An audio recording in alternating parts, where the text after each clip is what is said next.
It's official. I'm under 2 weeks away from my first half marathon. I want to give you guys a quick recap before I go into my strategy, revealing how I've progressed to this point and was able to accomplish it. First things first, I gained a little bit of weight over the winter. I started out at 213 pounds January 1st. This was like an all-time high for me. I knew I had to start losing weight. While it was wintertime, I started dieting, but I wasn't moving a whole lot. It was a mostly sedentary winter. It was time to up the ante, so by March 15th, I started logging my runs. There were a couple runs before this that occurred on a treadmill, but I didn't have the Apple Watch yet, and on top of that, a lot of the running apps run off GPS. So I didn't track them until March 15th. That's when I logged the first run. The run time is not very good, you guys. 11 minutes and 29 seconds, that was my pace. Pretty abysmal. But at that time, I hadn't really been running at all. And it's funny because I do bodybuilding shows, I play hockey twice a week. You would think these things would translate well to running. Unfortunately, that wasn't the case at that time. But I knew I wanted to stick with this, and I had never really gotten into running before.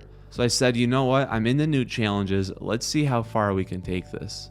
Well, long story short, I'm 2 weeks away from a half marathon. Using my own principles for bodybuilding and dieting, I came up with my own strategy of how to prepare. The whole idea is like this. Imagine you're George Washington, little kid with your little hatchet, going to cut down your first cherry tree. If you're swinging at this tree, thinking you're gonna cut it down on the first attempt, you might find yourself hitting a brick wall. But if you set a goal and you say, you know what, I'm gonna go up to this tree, hit it 10 times, and we're gonna call it a day. You come back the next day, you hit it 10 more times. Eventually you're gonna say, you know what, hitting this tree 10 times, it's not doing enough for me. I'm gonna increase it to 20. Using this approach, you take an insurmountable task, which is cutting down a tree with a hatchet, and you break it into small pieces that eventually that tree comes down and you don't even really feel like it did much. You broke the work up into such tiny small goals that it was impossible for you not to succeed. So this is where my running approach came. All I wanted to do was increase 1 day per week, either my run time or my distance, until I could run 3 miles every day uninterrupted without fail. April 4th is when I achieved that. From April 4th and then onward, I never ran a single time that wasn't a 3 mile minimum. And I kept increasing and increasing incrementally, very small bits at a time. By April 19th, I knew I was onto something because I attempted my very first 5 mile run. The time was atrocious, 12 minutes and 22 seconds. Now mind you, this was trail running. At that time, I was having a lot of fun going to the parks, enjoying the winter thaw, and getting out in nature. As of recently, I have moved from trail running to neighborhood running. It's just more time effective, and I'm able to get where I need to go from the doorstep of my house. But I knew I was onto something here. My approach was working. I went from being barely able to run 3 miles to having a few days a week where I was going for 5 mile runs, and everything in between that was a 3 mile minimum. I progressed a lot faster than my own plan was set out for. These daily 3 mile runs turned into 4 miles very rapidly. By May 4th, I knew it was time to up the ante. I went for my first long distance run, and at this time, this is when I knew it was time to sign up for a real goal. A half marathon. May 4th was my first 8 mile run. I ran it at a pretty slow pace, 11 minutes and 39 seconds. This didn't bother me. I wasn't worried about the pace at that time. I just wanted to get the distance. And so I formulated a new plan. 5 days a week, I was going to max out at a 5 mile daily run. There'd be one rest day either before a long distance run or preferably the day after, where I would do no cardio whatsoever so that I could fully recover. For mid-May, I'd gone out for a new challenge, a 10 mile run. I ended up running that one at a 10:50 pace. So not only did I increase the distance, I almost reduced my pace time by an entire minute. I could tell at this time things were really starting to come together. The original plan was just to increase my long distance run 1 mile per weekend. On May 18th, I was gonna go out for my 11 mile run. What ended up happening was that I checked my phone. I was already at 11.5, half a mile past what the original goal was. And I said, you know what? If we're this close, let's just finish it out. It was May 18th that I ran my very first half marathon ever with the really slow pace of 2 hours and 35 minutes. Not so good, but I've stuck with it. Every week since, I have run a half marathon, and my run times have gotten tremendously better. Not just in the half marathon, but even my daily runs. I'm at a point where I'm finishing my daily 5-mile runs with ease, and not only that, but my pace has tremendously increased. When I'm doing a 5-mile run, I'm now finishing out in between 9:30 and a 9:45 average pace time, and I can feel it too.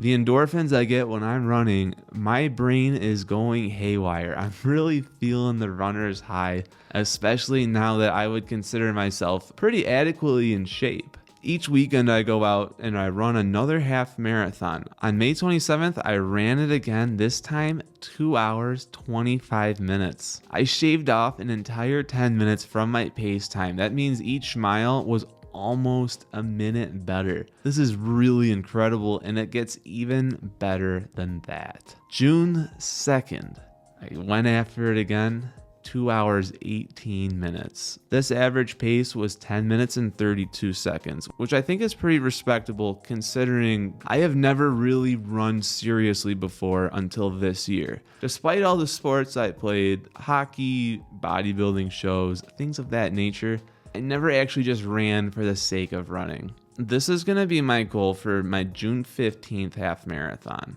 I want to set a maximum finish time of 2 hours and 15 minutes. My target time as of right now, I'm going to try and shoot for 2 hours, 10 minutes. If I pull that off for my first half marathon, I'm going to be incredibly happy. So today's June 3rd, my half marathon's 12 days from now.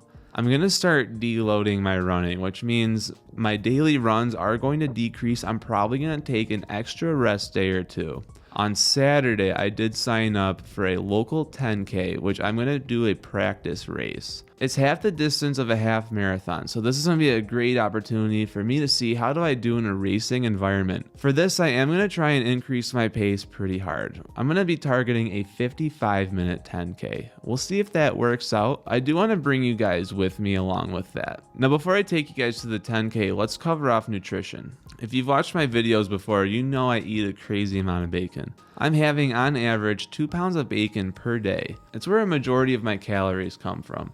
Especially on the days where I'm only running 5 miles, I'm taking a highly ketogenic approach to my diet. I'll have a small amount of carbohydrates either before or after my runs, but throughout the majority of the day, I try to be in ketosis as much as I can. This is because I'm still trying to cut weight. My end goal for the summer is to eventually reach 180 pounds. I'm about 195 today, and I do want to see at the end of the week what I weigh after the race is complete. If I'm around 193, I'll know I'm still on pace for my cutting goals as well as my racing goals. The ketogenic approach has a few more benefits beyond just losing body fat. What a lot of people don't realize is that red meat in particular has an incredible amount of vitamins and minerals in them by default. If you think about a multivitamin, you look at the label and it's packed with different minerals and vitamins. When you're thinking to yourself, well, if I don't have this daily multivitamin, I'm missing out on all of these things. What's not taught to us is that red meat in particular has all of the B vitamins already naturally occurring in them in quantities that you could not possibly be deficient in any one of them if you were eating red meat regularly. And that's just the B vitamins. Minerals are just as high.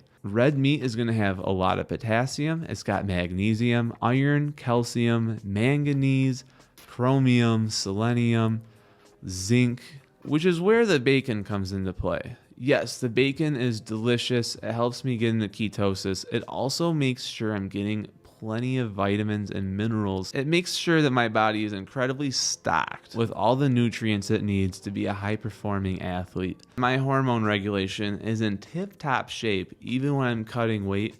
I feel very good all the time, and a lot of the symptoms that you would get from having vitamin deficiencies, I'm completely free from. I don't get headaches. I do not get brain fog. I have very high energy. I wake up early in the morning. I don't have trouble getting to bed at night. These are all healthy side effects of having really good electrolyte balance, especially in the minerals department. I'm getting plenty of potassium, plenty of magnesium. This is coming from the bacon that I eat. I'm getting plenty of protein, so a pound of bacon has about 40 to 50 grams of protein in it. If I'm having 2 pounds of bacon per day, I'm getting 100 grams of protein by default. And yes, I do get protein from other sources as well, specifically cottage cheese and sardines. I go through both of those really quickly. What I've been primarily eating for the past maybe 3 months now, 2 pounds of bacon a day, a couple spoonfuls of cottage cheese per day, 2 tins of sardines, and as many blueberries as I feel like I have to have, which is usually at the end of the night, like 2, sometimes even 3 bowls. And I'm not kidding.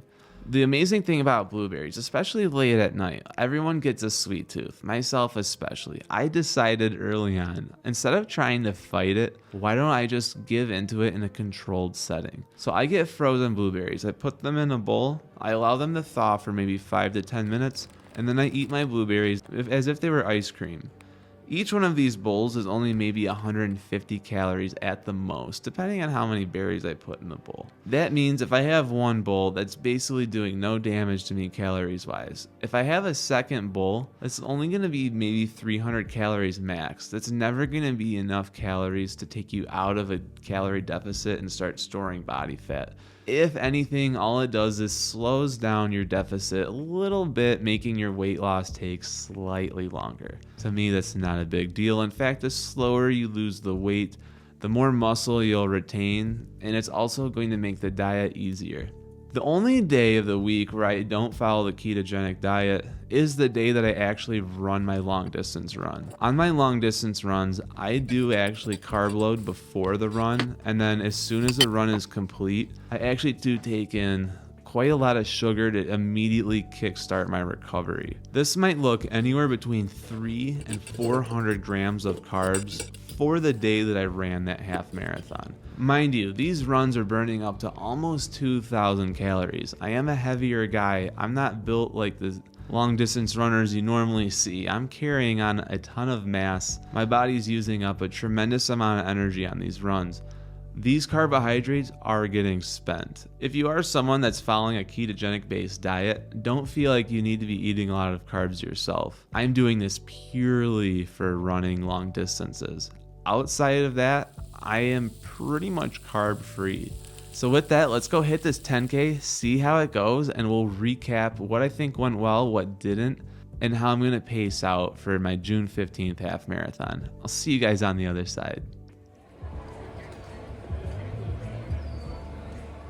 All right, I'm back from the race. Yesterday it was June 8th, 2024. I ran the Detroit RiverFront 10K. The morning was beautiful. The skies were blue. There wasn't a cloud in sight. And better yet, the weather was actually nice and crisp, which has been a godsend for what has otherwise been a blisteringly hot summer, sparse with tons of rainfall. But we had a moment of true clarity, made perfect weather conditions for a 10K. Ahead of this 10K, I was actually slightly worried. My Achilles tendon the past week has really been flaring up. I do think maybe I've been overtraining a little bit, and running back-to-back half marathons 3 weekends in a row had finally started to catch up to me.